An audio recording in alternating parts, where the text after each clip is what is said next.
The video you are about to see is a story about two lovers that were forced to hell just to save each other. This is the story of Orpheus and Eurydice. Orpheus was the son of Apollo. He was a very talented and well-known child for his talents of music. He was very good at music. He could play many instruments. He would persuade people to do things for him just because of how good he was at his music. People know him as the kid that could play outstanding music, and throughout his life, people would gather to him just to hear his outstanding music. One day, he met the love of his life, Eurydice. They quickly got married and had a happy life together.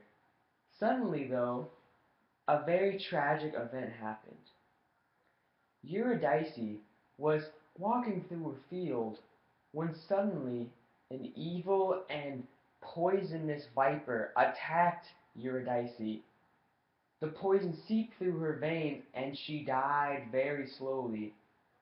Orpheus was very mortified by this event. He became very sad and depressed. He couldn't live without Eurydice. He couldn't figure out a way to get Eurydice back. He tried talking to people and trying to see what they could do, but the only real way that he could ever get her back was travel to the underworld, hell.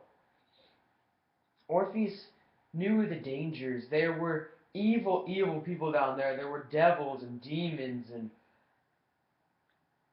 horrible people down in hell.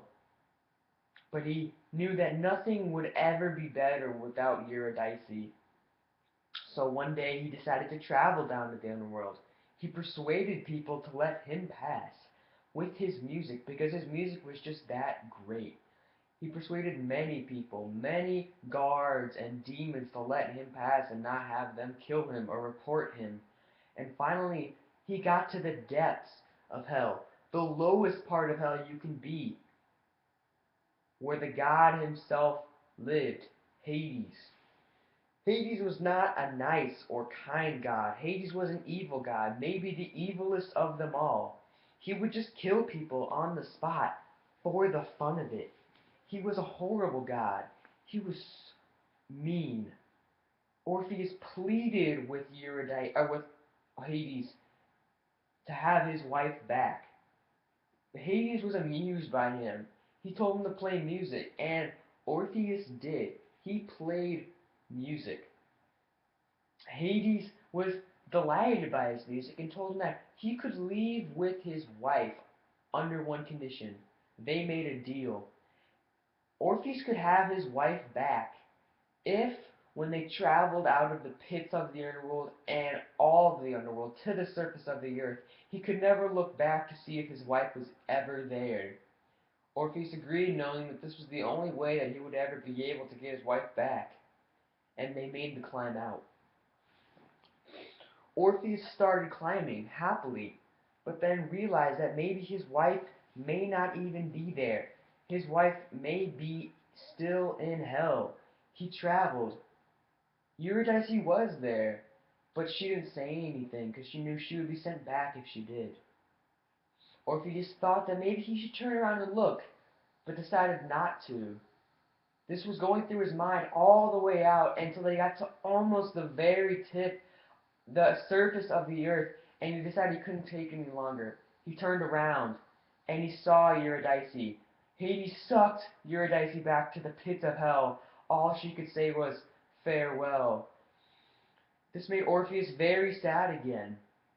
He searched around trying to find a way back into the underworld, but could not. He looked all around, and no one could help him.